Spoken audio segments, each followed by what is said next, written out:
Hello and welcome to a new video. Today I thought I would do a little bit of a library book haul. I went to the library this morning and I've come back with some really good things, so I'm excited to share these with you. I love my local library. It's such a welcoming, inclusive, happy place for me, and the children's library is particularly great. It's got a room all of its own and all the shelves are at small person head height. There are squishy chairs to sit down and read in. There is a little table to do writing or drawing, and they have a big carpeted area for story time or theatre performances. So that's even before you get to the great selection of books, and I brought home some really good ones today.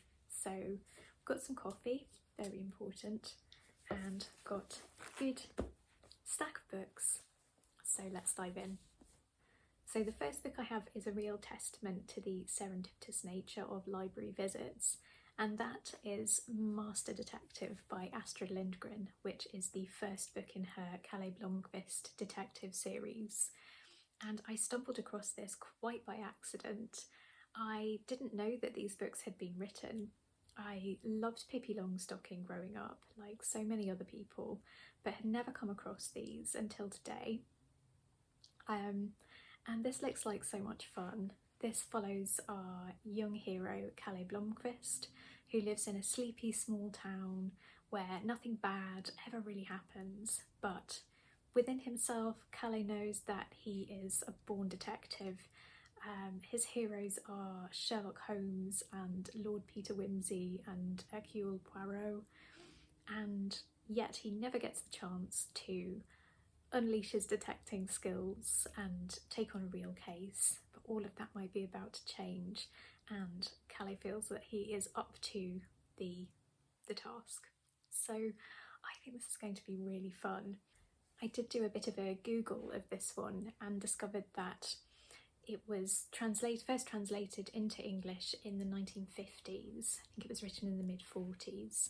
And originally, Kalle had his name changed to Bill Bergson, so the original English title of this novel in translation was Bill Bergson Lives Dangerously, but the Oxford University Press have recently reissued these books in translation, a new translation. I think this one was done in 2017, and they have reinstated the detective's original name. So he's back to being Kalle Blomqvist rather than Bill Bergson for English readers. I just thought that was really interesting as a side note about this series. I think this is going to be full of Astrid Lindgren's trademark wit and warmth and humour, and I'm really excited to get started on this one.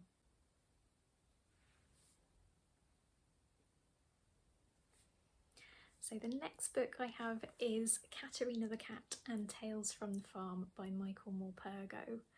And I think there might be a little bit of real life crossover here, because this is one of Michael Morpurgo's Farms for City Children books. There's a couple of these, and Michael Morpurgo is the founder of the Farms for City Children charity, which enables children from disadvantaged communities to spend a week living and working on a rural farm to experience this way of life and to spend some time closer to nature. So there may be a little bit of basis in real life for these stories too.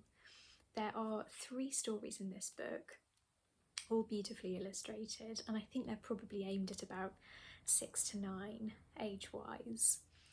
And I wanted to pick this one up because I feel like I've been reading Michael Morpurgo stories my whole life. I definitely remember reading The Wreck of the Zanzibar when I was in primary school. And I was really curious to see what Michael Morpurgo's latest writing was like, really just to catch up with him, if you like.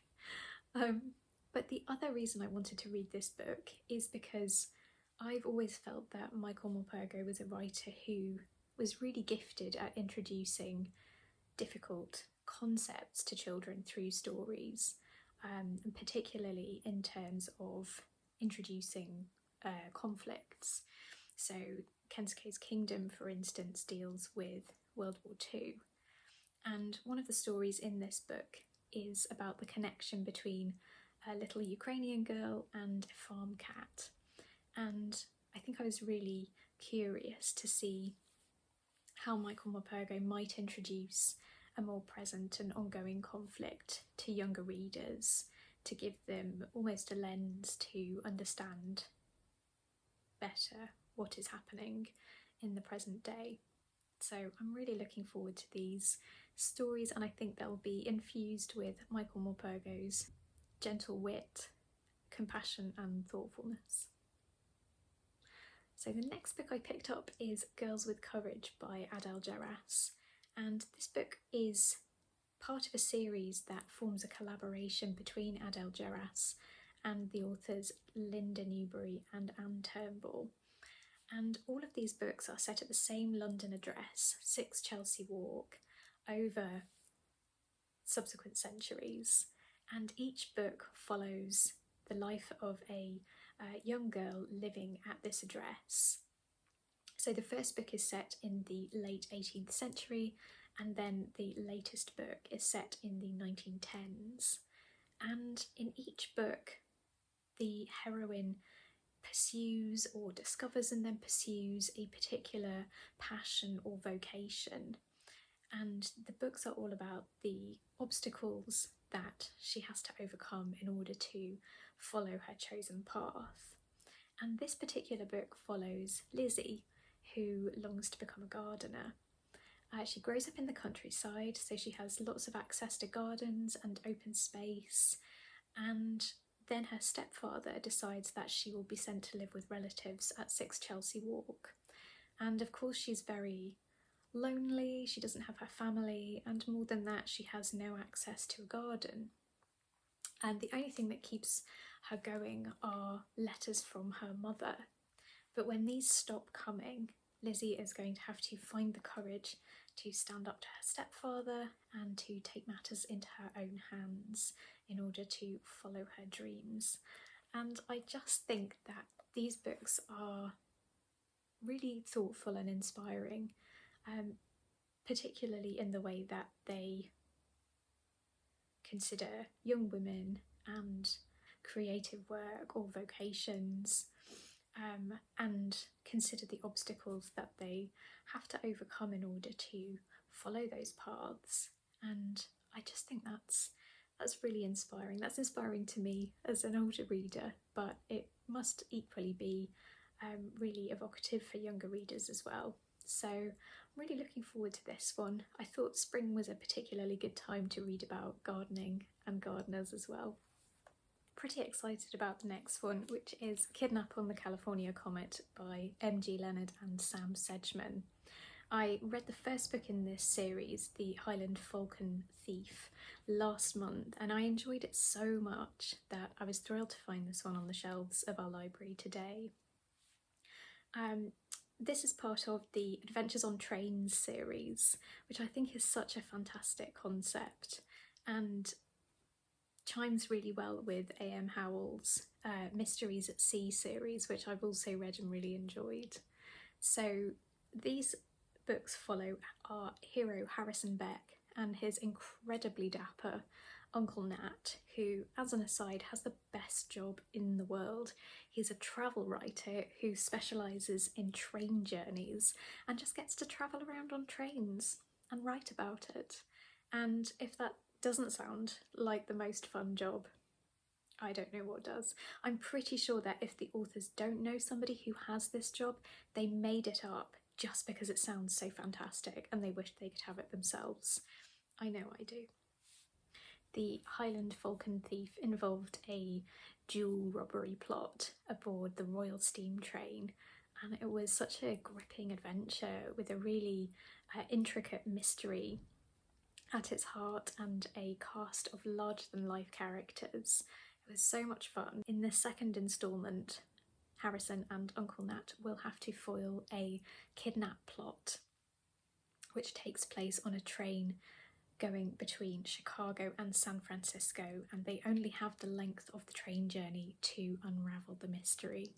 So I think this is going to be just as much fun and just as gripping as the first book in the series. I have a weekend of train travel coming up, so I think I'm going to be taking this one with me to set the scene. Next book I have is The Eye of the Horse by Jamila Gavin, and this is the second book in her Surya series.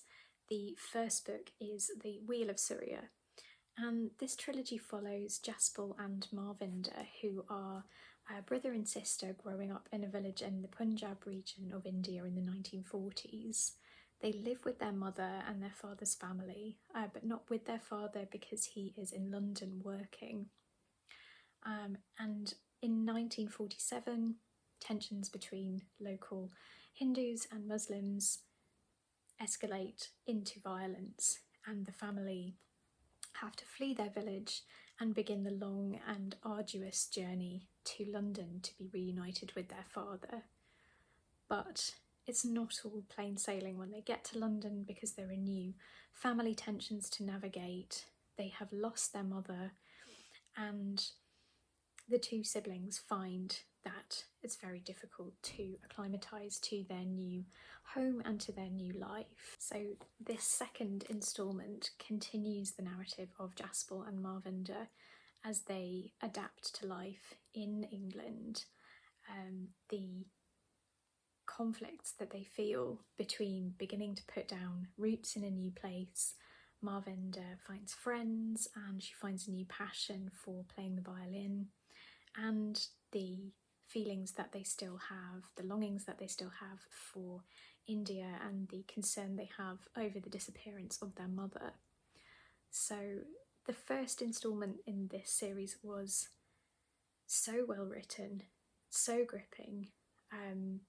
You loved the characters, and I learned so much about partition and about India in the 1940s and about Anglo-Indian relationships and politics.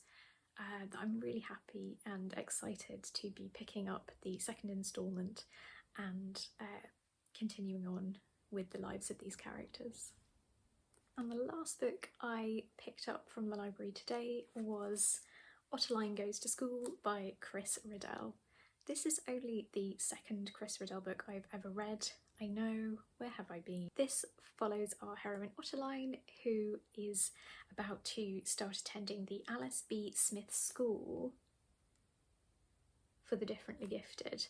Very shiny back of this book. And she takes along her best friend, Mr. Munro, who I believe to be this fellow here. And Ottoline goes off to school feeling very concerned because she doesn't have a special gift, and Mr. Munro goes off to school very concerned that the school is supposed to be incredibly haunted. So will Ottoline find her special gift? Will Mr. Munro uncover a spook? Let's find out. I'm assuming that this is not only full of Chris Riddell's incredible illustrations, but also packed full of his trademark wit and as many pop cultural, historical, political and literary references as you can possibly shoehorn into a 170-page book. I think this is going to be a real treat. So those are all the books I have for now. Please do let me know in the comments below if you have read any of these, if you have enjoyed any of these, and what you have recently taken out of the library yourself. I would love to know. Thank you so much for watching. I really appreciate it if you've made it this far, and I'll see you in the next one. Bye!